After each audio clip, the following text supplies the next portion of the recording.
Hello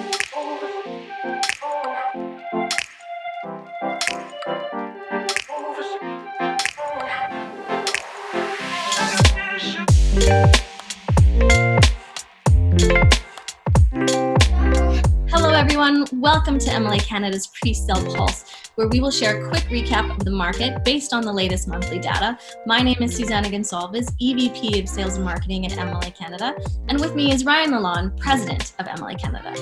Ryan, I think the theme for today is Take Me to the Valley. I'd love to. Let's first start with some macro stats. Let's start with unemployment. Right now, the data is not in. However, our expectation is that that's going to be hovering similar to April and May's rates of around 13%. Interest rates are absolutely holding. That's fantastic from an affordability standpoint. 5-year bond sitting at just under half a point. Stock market, it's continuing to recover. It's up 9,000 points since the bottom of March. And that's been able to encourage the 4 big tech firms to move back into that trillion-dollar atmosphere. The world's continuing to grapple with COVID. We're seeing refinement of first wave responses, and we're seeing many countries prepare for second wave. The US is continuing to really grapple with getting a handle on expansion of the virus. And we just saw Melbourne within the last 24 hours, the second largest city in Australia, move back into lockdown. To your point, it's all about the Valley though. And within the local markets, we've seen the Valley surge. It's up 113% month over month, one of the strongest and brightest parts of the local real estate market. So we're going to cover a few different topics today. We're going to obviously review the pre-sale data. We're going to talk about the MLS data coming from the greater Vancouver area as well as the Fraser Valley area. And we're going to discuss 2 trending topics. One is in regards to a potential second wave of COVID, and the other is what we're seeing happening in Hong Kong right now. So let's get started with our pre-sale projects that we saw in June. We saw 7 new projects start selling with 259 homes released, which was really similar to the May numbers we saw. We are predicting an increase in inventory in July, mostly due to a few larger projects releasing inventory, including Portside, Port and Mill, and Hazelwood. We're also seeing presentation centers reopening, including really regular hours during the week as well as on the weekend. Ryan, where did that put our sales absorptions this past month? Great question, Suze. Of the 259 homes that were released in the month of June, approximately 14% of them absorbed. That's about a 40% increase from where we were in the month of May. Now, keep in mind that sales absorption ratio is only for new inventory released during that month and not accounting for the entire pre-sale marketplace. Most of our buyers are end user in mind and arriving from downsizers, upsizers, and transitioning family consumer profiles. So as we look ahead into July, although only 1 more project is being released in July than we saw in June, the biggest difference really is in the inventory that's being released. So we have projects like Hazelwood and Portside that both have over 150 townhomes in their communities, and that's why we're seeing the big difference in the amount of inventory that's being released. Now keep in mind, those projects will see phasing, so not all of that will be fully available in the next month, but we're definitely seeing a lot of inventory enter the market, and I'm sure they'll be excited to sell as quickly as they can. Suze, what will be really interesting is how concrete begins to respond as we begin to see absorption rates escalate. Today, we're sitting at 14% during last month's run. If that number climbs to 20 to 30%, my expectation, and I'm sure yours, is that we'll see concrete begin to think about dipping its toe in our marketplace. All right, Suze, let's talk Greater Vancouver stats. Now, we've heard a little bit about how the Fraser Valley has been on fire. But Vancouver is just a few steps behind. We've seen sales increase 63% from the month of May. That's still 22% below the 10-year average, but nonetheless, sales volume and sales ratios are trending in the right direction. This also puts a little bit of pressure on price as we begin to tip into a seller's market in some neighborhoods.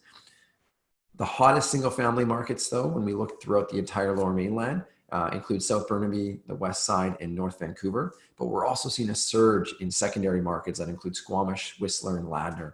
And they're really beginning to light up as buyers begin to look for alternatives towards high-density neighborhoods. As we look at the composite HPI benchmark price, now keep in mind composite meaning that it includes all product types, single family, townhouse, and condo. We're seeing it hold relatively steady. we're seeing increases of plus or minus 1% in most areas. And of course, a big part of that is because of the fact that overall levels are still down, as Ryan touched on. Now, I am also unsure as to whether CMHC will be happy that the market is holding steady or disappointed that their predictions are still pretty far off. I think it's a very good reminder about how special Vancouver is. CMHC looks at the marketplace on a whole, but I think it's really important not to count Vancouver out in these critical moments. You know, Suzanne, it's incredibly interesting to see how our sales to active listing ratios are responding over the last 30 days. As we see many of our marketplaces tip up into sellers markets. This is causing some upward pressure on price. Townhomes are continuing to rule the day. That's the same message as what we saw in the month of May. Some of the hottest markets that we're seeing townhouse transactions within include Coquitlam, Port Coquitlam, and Maple Ridge, as many try to grapple with that new norm, but then also reimagine potential lifestyles and think a little bit further east than maybe where they were pre-COVID. Well, let's talk about that incredible Fraser Valley resale market. As we've talked about, it's really leading the way with over 1,600 transactions. Inventory was up 57%, but sales were up 113%. And interestingly, that's actually only 6% below the 10-year average. So no surprise, we've then, of course, seen days on market drop as well. And I think, you know, obviously we're going to see some change in price, I think, in the near future. Right. Why don't you talk a little bit about price? Well, I think that your comments are very similar to what we're experiencing when it comes to HPI, and it also comes to our average price per square foot or our median. We're seeing numbers continue to trend upwards. There's subtle changes, subtle improvements. We think that that's going to continue as we see demand really think about looking a little bit further east than they did in the past, as we just spoke about. I think what's also really interesting is that buyers' decision-making processes appear to be tightening. Previously, you might have had 30 to 60 days to make an informed decision. And today, that feels like that's compressing in every marketplace throughout the Lower Mainland and Fraser Valley. So on that note, the sales to active listing ratios here for the Fraser Valley are incredibly strong. Of course, anything over 20% is a seller's market where we typically will start to see price escalation. Now, in this case, we're not seeing price escalation too much just yet because we're still technically below that 10-year average, but we're trending in the right direction, and we fully expect to start to see some of that price escalation as we move towards the next 30 to 60 days if this trend continues, particularly in that townhouse market, which at 38%, given what we've just been through, is actually an incredible number. Perhaps the biggest obstacle to seeing that price threshold is a second wave of COVID, which we're going to touch on shortly. You know, what's really exciting in general is that many of the predictions and many of the trends that we've been speaking about over the last 60 days are continuing to present themselves in the data. Our market is absolutely continuing to build strength. We're seeing sales volumes, price per square foot, and certainly sales ratios improve across almost all product classes and across almost all marketplaces. Our market is building demand, and a big part of that is our ability to recover from that COVID state, which all of us were feeling in the months of April and May. Our expectation is that pent-up demand from 2018 and 2019 is driving that end user marketplace, and we think that that means really positive things for the next 2 to 3 months. Let's spend a few moments talking about some of the important issues that we're paying really close attention to today. The first is the United States and COVID. We're seeing cases continuing to surge.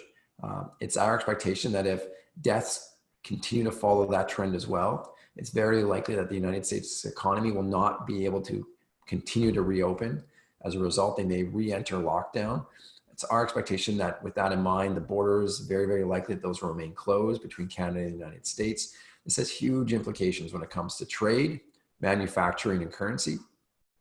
It's also our expectation that the ongoing protests with BLM and police reform are going to continue to dominate headlines. This is not a country conversation, but a world conversation. It's one that's long overdue and likely to continue to impact both consumer confidence and consumer spending. And then we also can't forget about the election that's up and coming. It's very likely that regardless of the direction that it moves within, we're going to continue to see dramatic changes in foreign policy, political policy, and economic policies. Suze, do you want to talk a little bit about Hong Kong and what we're seeing there? Yeah, we're definitely watching the situation in Hong Kong quite closely. Back in the late 90s, early 2000s, there was political unrest happening in Hong Kong. And at that time, we really saw a lot of people transition from Hong Kong into Vancouver. And there are over 300,000 permanent residents who have a Canadian passport that have connections back in Hong Kong and travel back and forth. In the last decade, we saw a bit of a transition where we were seeing a lot of permanent residents come from more mainland China area. And so now with the political unrest that's happening in Hong Kong currently, we are watching closely to see if those permanent residents transition back into Vancouver, or we see an influx in immigration into Vancouver. A lot of those people will have ties to our city, whether it be friends, family, or just the fact that they visited here. And so we're watching that very closely to see how that might affect our local market here. Another important area that we should spend some time talking about are the global markets. Now, the economic and the political fallout from COVID, from BLM, Hong Kong, and the US trade war is having a huge impact on markets throughout the world. Central banks' liquidity are absolutely driving up asset prices. And although this feels somewhat outside of our ecosystem, we think it's relevant because we really believe that this is going to begin to impact some of the demand and the supply metrics that are foundational in our marketplace. Most notably on the demand side, foreign capital and immigration, and on the supply side, potentially the repackaging of for-market offerings into purpose-built rental as that bond rate really drops below 0.5 point.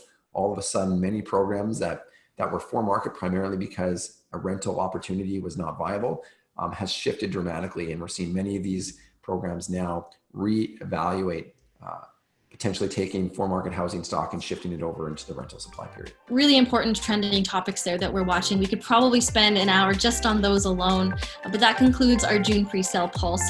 If you want to learn more for insights and market information or information on all of our projects, please visit our website at mlacanada.com. Thank you, and until next time.